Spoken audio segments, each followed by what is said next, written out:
역사서 읽으실 때 특히 이제 뭐 열왕기상하 또 역대상하 읽으실 때 이렇게 살짝 좀 주의하셔야 될 게 이제 이스라엘 왕과 북이스라엘 왕과 남유다의 왕에게 교차돼서 자꾸 이렇게 왔다 갔다 해요. 그 차이를 조금만 아시면 조금 더 이해하기가 좀 수월합니다. 오늘은 이제 우리가 지난 시간까지는 이제 북이스라엘 중심으로 이야기가 좀 많이 나누지 않습니까? 그래서 그 북이스라엘 왕이었던 여로보암 왕, 그 여로보암 왕의 이야기를 이제 중심으로 이제 많이 나눴고요. 이제 오늘은 다시 남유다로 돌아왔어요. 예루살렘을 중심으로 하는 남유다 왕의 이야기가 이제 펼쳐지게 되죠. 먼저 솔로몬의 아들이었죠. 바로 르호보암 왕, 그리고 그의 아들 아비야 왕에 대한 기록이 오늘 본문입니다. 르호보암 왕은 뭐 여러분 가장 큰 그 어떤 공적이라고 할까요? 말이 공적이죠. 가장 큰 공적이 뭡니까? 결국 이스라엘을 두 왕국으로 분리하게 만든 그런 실책을 저지른 왕. 그게 이제 르호보암 왕입니다. 르호보암 왕은 뭐 사실 그것만 기억해도 뭐 다죠. 결국 그의 어떤 잘못된 선택으로 인해서 잘못된 통치 방법을 통해서 이스라엘 왕국이 이제 완전히 분열되게 되죠. 그는 40살에 즉위했다고 기록하고 있습니다. 그리고 17년간 남유다를 다스렸습니다. 그런데 21절에 의하면 그의 어머니가 나아마라는 여인인데 그 여자가 암몬 여자라고 기록하고 있습니다. 이방 여인이죠. 그러니까 좀 딱 봐도 부정적인 의미의 서술이라고 할 수 있고요. 그리고 우리가 금방 떠오르는 이미지가 있죠. 바로 솔로몬이 굉장히 많은 수많은 이방 여인들과 혼인을 맺게 되었죠. 그래서 그 수많은 이방 여인과 결혼한 결과가 바로 르호보암 왕이다. 그러니까 굳이 말하지 않아도 딱 이 기록만 굳이 이렇게 끼어들어온 이 기록만 봐도 하나님이 솔로몬의 어떤 그러한 정책들, 이방 여인들과 결혼했던 정책들을 기뻐하지 않으셨고 그 결과가 결국 르호보암 왕임을 우리가 이 본문을 통해서 알 수 있습니다. 그리고 22절에 보면 르호보암이 얼마나 하나님 보시기에 악한 통치를 했냐면 당시 이 르호보암 통치 때 이 남유다가요 하나님께서 보시기에 그들의 조상보다도 더 악해서 하나님의 진노를 격발했다라고 기록하고 있습니다. 그러니까 여러분 얼마나 악했냐 여러분 한번 상상해 보세요. 여러분 그 우리가 광야 시절에 이스라엘 백성들의 모습 알잖아요. 하나님께 불순종하고 까불고 대들고 막 다시 돌아간다고 그러고 생떼 쓰고 막 얼마나 꼴보기 싫었습니까, 그렇죠? 우리가 하나님이 그냥 바로 그냥 광야에서 그냥 조용히 이제 자고 있을 때 모래로 그냥 다 덮어버리고 그냥 끝냈을 텐데, 그렇죠? 광야에 모래로 싹 덮어가지고 다 그냥 새롭게 시작할 텐데 하나님은 그들을 그냥 끌고 가셔가지고 데려오시지 않았습니까? 그런 백성들의 그런 조상들의 모습보다 심지어 여러분 그 사사기 기억나시죠? 여러분 그 사사기를 딱 생각할 때 그 단어 딱 생각하시면 돼요. 악의 평범성. 제가 마지막 설교가 아마 그 제목이었을 거예요. 악의 평범성. 그러니까 악이 너무 평범한 거예요.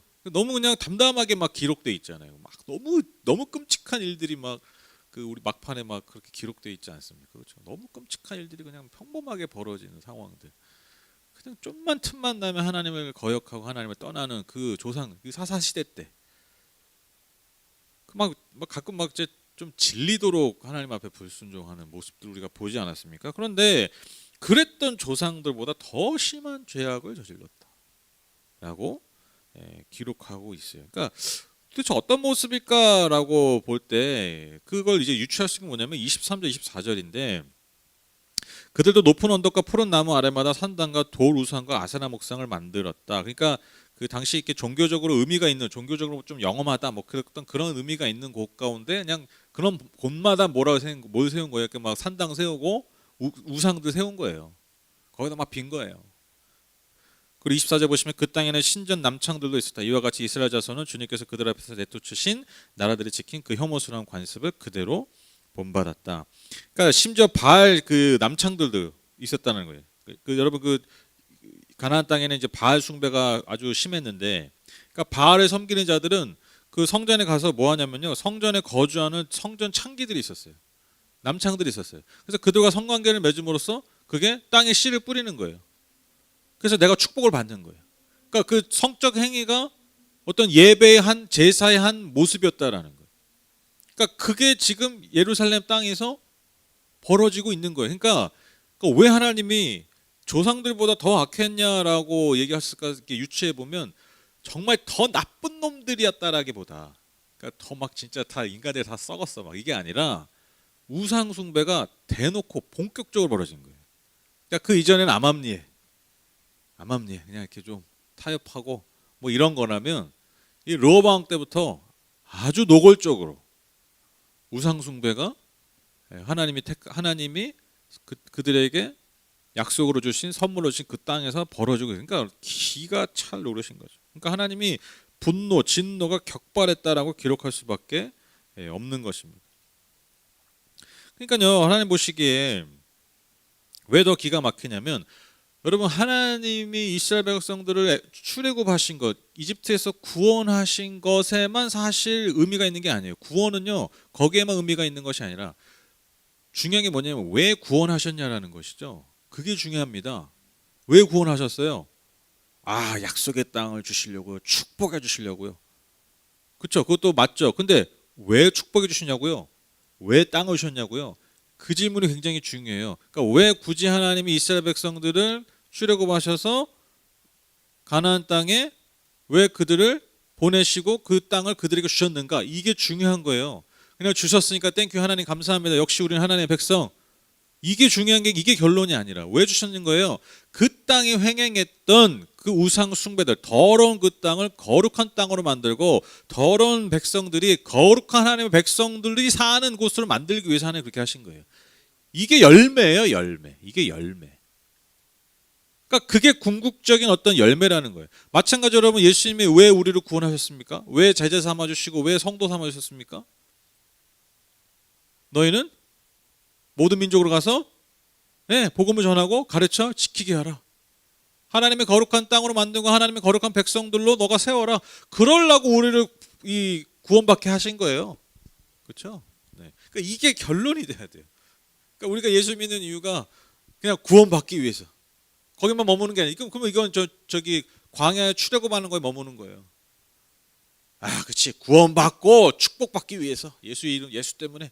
그러면 가나안에서 띵까띵까 여러분 그냥 노는 것만 생각하는 거예요. 축복받고. 무서운 게 뭐냐면 우리가 뭐라고 그럴까요? 그러니까 깨어 있어야 되는 게 뭐냐면요. 우리 신앙이 거기에 머물러 있으면요. 우리가 알게 모르게 우상 숭배할 여지가 너무 많이 생긴다는 거예요. 그런 가능성들이 높아져요.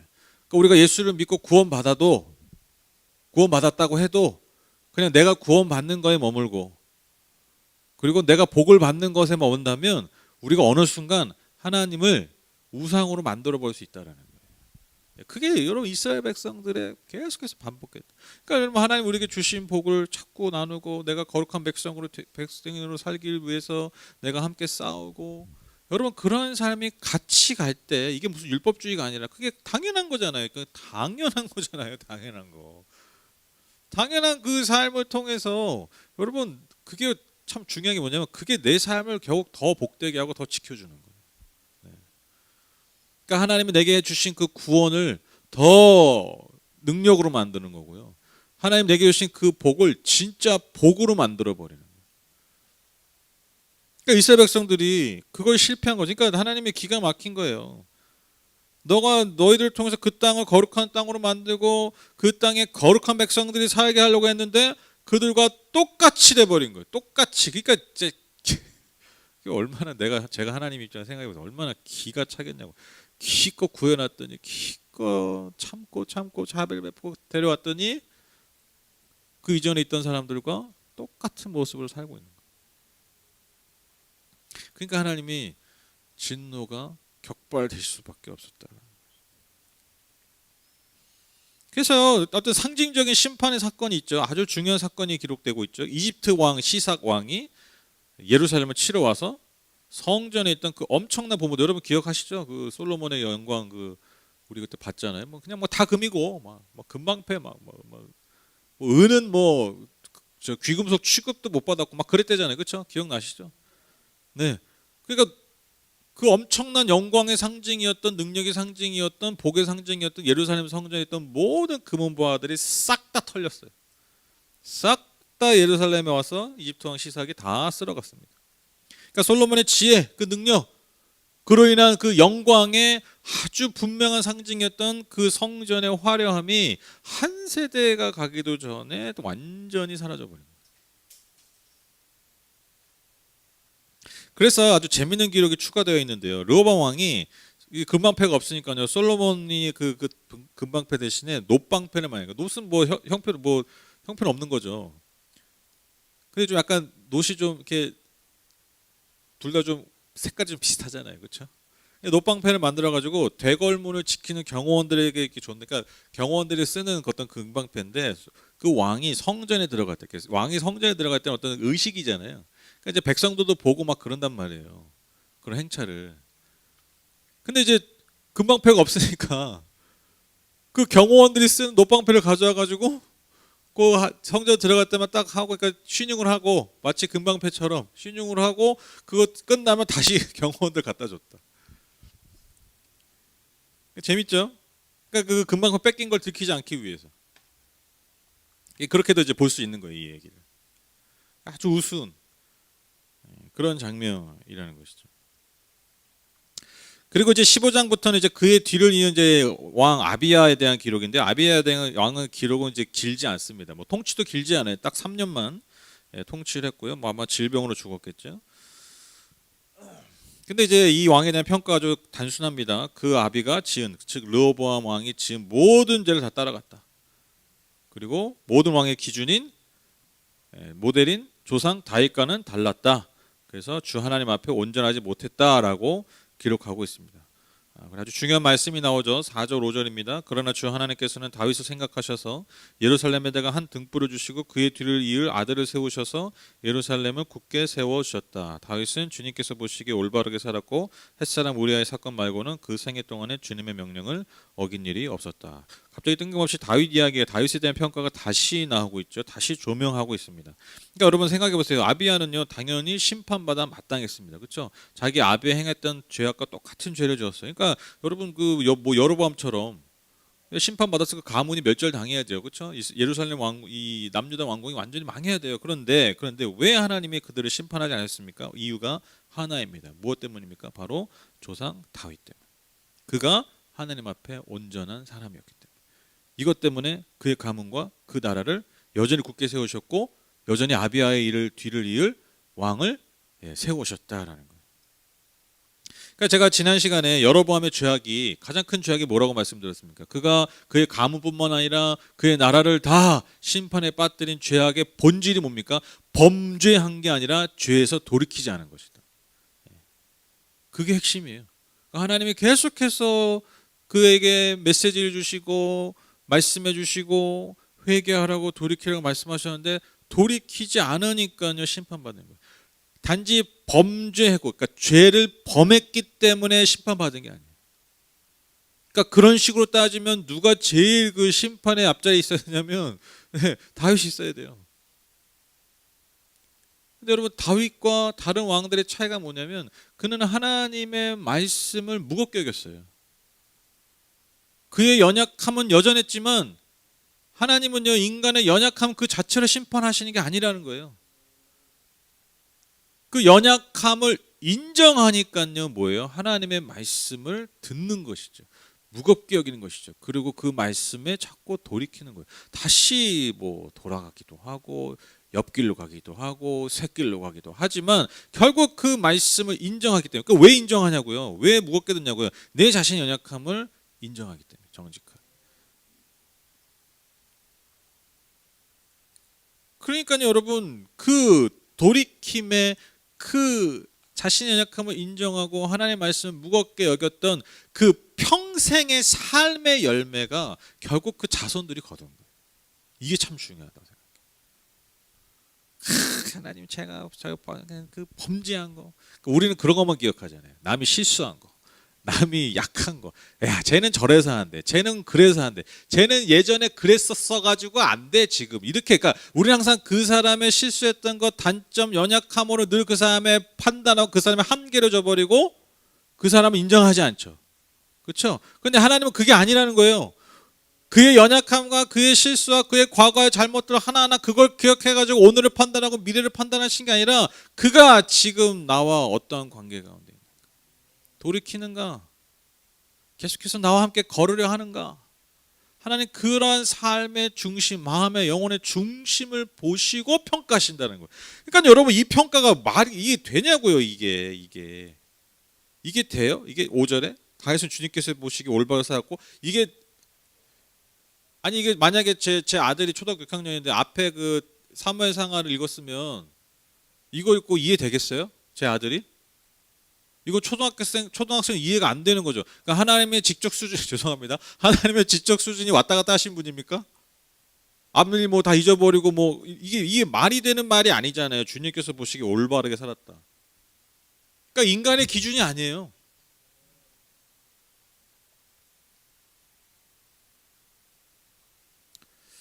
그래서 저는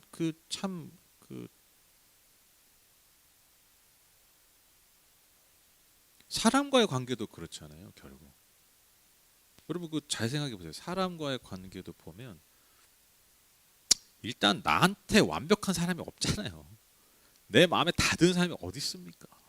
그렇죠? 예, 자식도 없고 부모도 없어요. 네, 부모도 없어요. 네, 예, 자식도 없고 저기도 없고 부부도 없고 다 없어요.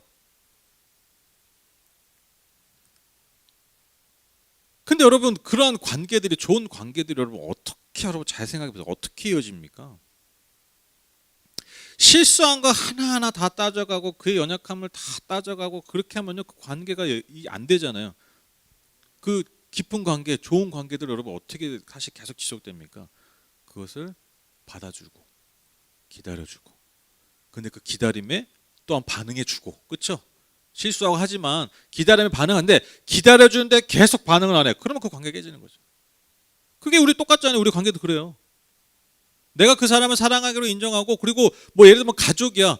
내가 사랑하기로 결정하는 게 아니라 그냥 가족이니까 당연히 사랑하는 거예요. 근데 여러분 아무리 가족이어도 그 사람의 연약함과 그 사람의 잘못을 계속해서 반복하고 인정하지 않고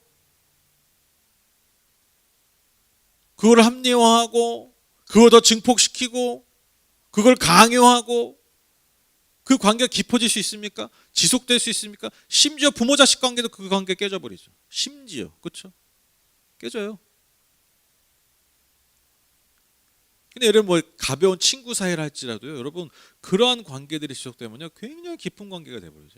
그런 이웃이 그런 관계 그냥 굉장히 신뢰하는 관계가 된단 말이에요. 그 사람이 완전 해서가 아니에요. 그 사람이 내가 원하는 거 다 해서가 아니에요. 그 사람이 내가 싫어하는 거 다 안 해서가 아니라니까요.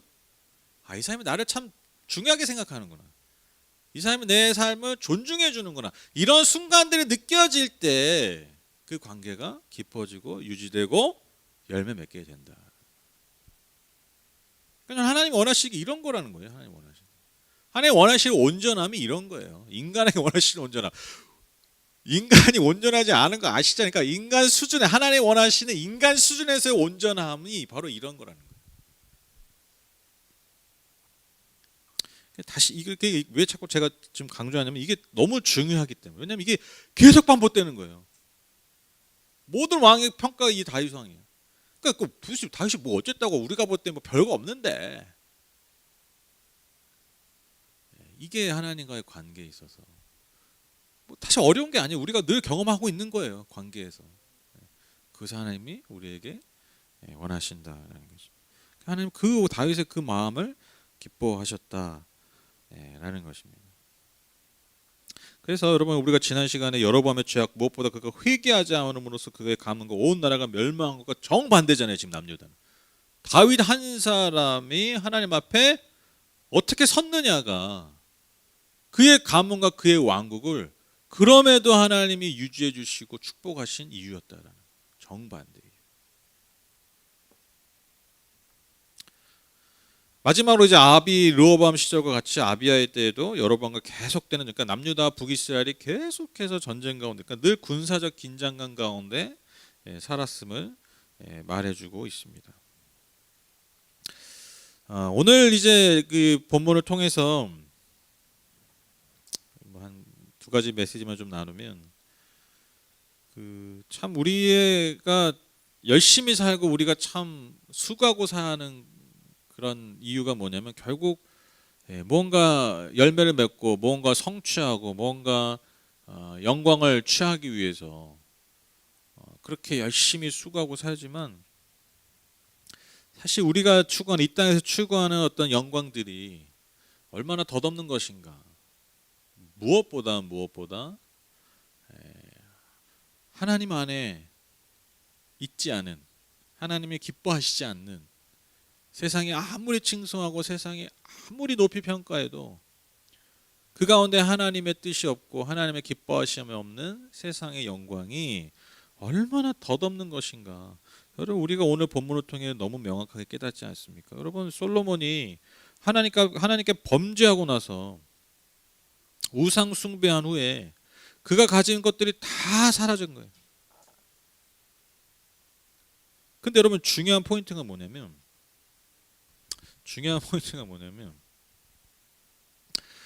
솔로몬이 하나님 앞에 뜻을 하나님 지으시고 하나님 복 주셨는데 이제 뒤에 가서 말년에 가서 그가 이제 잘못된 선택 계속 하잖아요. 그리고 결국 우상 숭배에 빠지잖아요. 그러니까 근데 중요한 게 뭐냐? 저는 이런 포인트 되게 중요하다고 생각해요. 그가 우상 숭배를 하자마자 하나님 복을 끊으셨습니까? 아니죠. 그가 우상 숭배하고 범죄하고 이방년하고 맨날 결혼하고 자기 뜻대로 진짜 하나님의 마음과 뜻과 그 지혜가 아니라 하나님 기뻐하신 것 가운데 지혜를 쓰는 게 아니라 자기의 이익과 자기의 나라를 위해서 내 왕국을 위해서 지혜를 쓰기 시작하고 나서부터 지혜를 끊으셨습니까? 복을 끊으셨나요? 아니라는 거예요. 계속 발전했어요. 계속 성장했어요. 계속 세상이 그를 향해 하는 칭송과 영광은 끊이지 않았어요. 저는 이게 굉장히 중요한 포인트라고 생각해요. 여러분, 르호보암 왕이 왜 바알 숭배를 했겠습니까? 왜 바알 숭배를 본격적으로 했겠습니까? 여러분 아시잖아요. 바알은요 풍요의 신이에요. 그러니까 더 잘 먹고 잘 살기 위해서, 더 부강하기 위해서, 그리고 다 그렇게 하니까. 그러니까요 하는 거예요. 자, 여러분, 르호보암 왕이 바알 숭배했다고 여러분 이스라엘이 못 살게 됐을까요? 아니요. 제가 예상하기로는 더 잘 살았을걸요. 계속 잘 살았을걸요.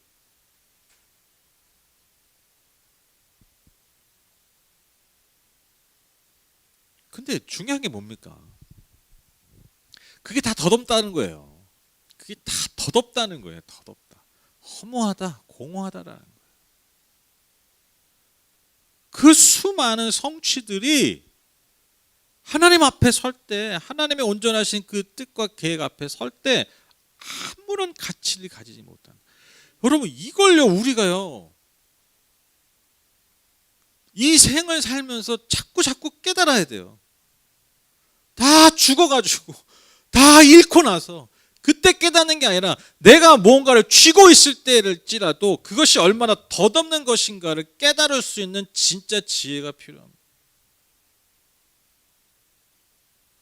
여러분, 솔로몬이 그렇게 자랑했던 그 영광의 분명한 상징이었던, 심지어 하나님 복 주신 거예요. 하나님의 복의 상징이었어요. 그런데 그가 하나님의 뜻을 벗어나서 하나님 기뻐하시는 삶을 선택하지 않게 되니까요, 한 세대가 지나고 나니까요, 한 세대가 지나기 전이죠. 내 다음 왕, 내 아들 때니까. 여러분, 내 아들 때 그 영광에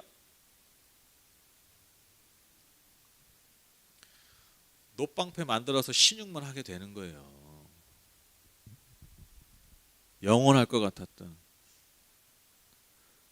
그러니까요, 그때가 온다라는 거예요. 그때가.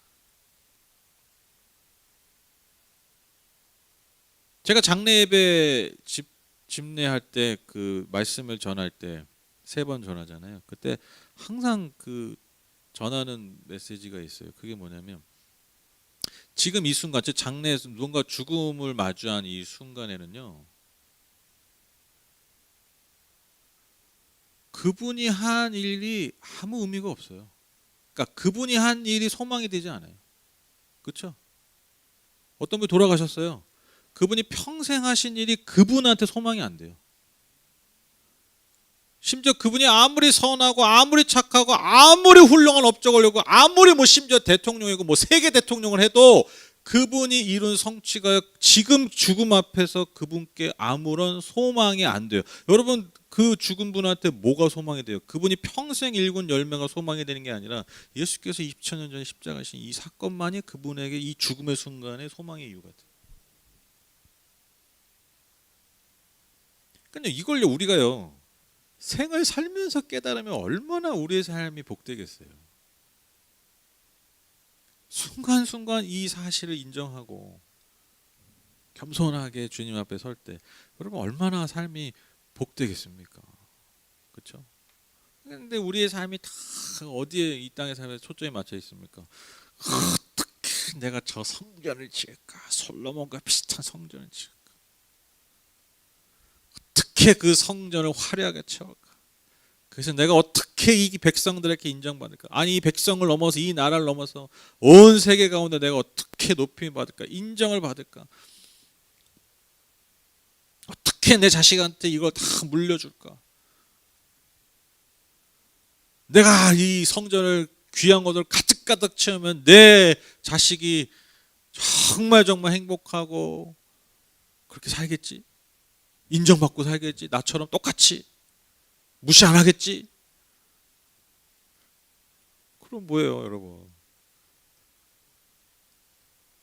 노팡 다 뺏기고 노팡 빼들고 아버지 흉내 내는 거야, 아버지 흉내. 얼마나 비참한 겁니까, 비참한 겁니다.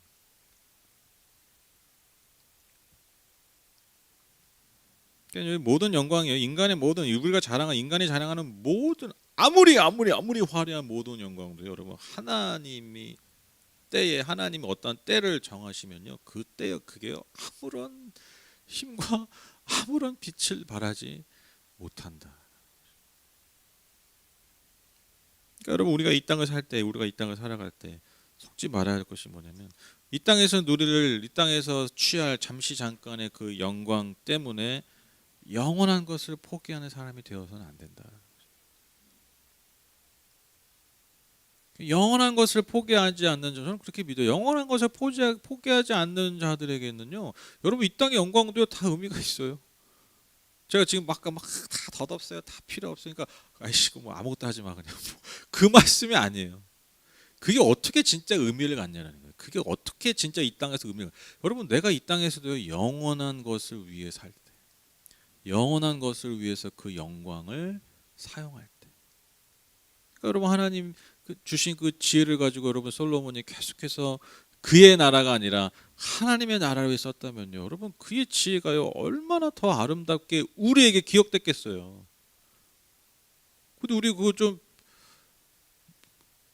막 솔로몬의 지혜 그거 막 함부로 구할 게 아니에요. 그 지금 생각해 보면요 여러분 그 부모님들이 솔로몬의 지혜 달라고 함부로 구할 게 아니에요. 그렇죠? 네, 솔로몬의 지혜를 구할 게 아니라 주여 이 지혜를 평생 하나님의 나라를 위해 사용해 주십시오. 우리가 열왕기상하를 다 읽었으면요 그렇게 기도했어야 돼요.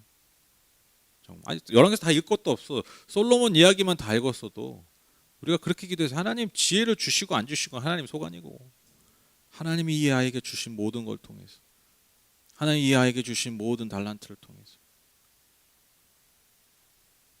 능력 주시고 지혜 주시 이게 중요한 게 아니라 그 능력과 지혜를 통해서 평생 영원한 것을 위해 살게 해주십시오. 영원한 가치를 위해서 사용하게 해주십시오. 여러분 이게 너무 아름다운 기도죠, 그렇죠? 그럼 여러분 그의 삶에 노방패로 신용이나 하는 삶을 살지 않을 거라 저는 믿습니다. 우리의 자손들이 우리의 자녀들이 말이죠. 그래서 여러분 우리는요 영원한 가치, 영원한 영광을 위해서 유한한 이 땅을 사는 그리스도인들입니다. 영원한 것, 영원한 영광을 위해서 유한한 이 땅에 연약한 이 몸을 가지고 이 땅을 사는 존재들이라는 거예요. 우리가 그런 그리스도인이 되어야 할 줄 믿습니다. 마지막으로 이 말씀만 드리고 오늘 말씀 마칠 건데요. 여러분 다윗 한 사람 때문에 남유다의 그 오랜 세월 이스라엘 이 남유다 왕들의 온갖 죄악들을 참고 기다리신 하나님의 마음을 우리가 한번 기억하면서 그런데 하나님은 예수 그리스도를 통해서 영원히 우리를 기다려 주신다고 약속하셨습니다. 그러니까 다윗 때문에는요 몇백 년 못 기다리셨잖아요. 아, 얘 안 되겠네. 내 다윗 때문에 참았는데 안 돼. 심판. 그래서 예루살렘 무너지고 망하고 성전 다 파괴되고 포로로 끌려가잖아요, 바벨론에. 다윗 때문에 몇백 년 기다리셨죠. 그것도 대단한 거죠. 그런데 여러분 진정한 왕이신 진정한 하나님의 아들이신 예수 그리스도를 통해서 하나님은 저와 여러분을 영원히 기다려 주시기로 약속하셨어요. 영원히. 요한일서 1장 9절 말씀, 우리가 우리 죄를 자백하면 하나님은 신실하시고 의로우신 분이셔서 우리 죄를 용서하시고 모든 불의에서 우리를 깨끗하게 해주실 것입니다. 이게 놀라운 말씀 아닙니까? 우리가 완전하면이 아니에요. 우리가 제대로 하면이 아닙니다. 우리가 바뀌면 아니에요. 우리가 잘하면 아니에요. 우리가 우리 죄를 고백하면, 자백하면, 우리 연약함을 인정한다면 하나님은 신실하시고 의로우신 분이셔서 우리를 영원히 끝까지 용서해 주시고 품어주시고 의의 자녀로, 하나님의 자녀로 안아주시는 분이시라는 겁니다. 그래서 여러분, 나도 다윗처럼 주여 그 하나님 관계에서 신실한 사람이 돼서 주여 내가 우리 자손들이 주여 멸망하지 않고 그런 사람이 그런 자손들이 될 수 있도록 주여 제가 오늘 열심히 잘 살겠습니다. 여러분 이게 우리의 적용 핵심이 되면 안 돼요. 여러분 우리가 의지할 거 우리의 신실함이 아닙니다. 예수 그리스도의 그 신실함 안에 우리가 있을 때 여러분 하나님이 저와 여러분의 삶 또 우리의 자녀들의 삶을 지켜주시고 평생 영원히 안아주실 것임을 믿습니다. 이 예수님만을 노래하고 찬양하고 믿고 의지하고 따라가는 저와 여러분 다 되시기를 주님의 이름으로 부탁을 드립니다. 자, 기도하고 마치겠습니다.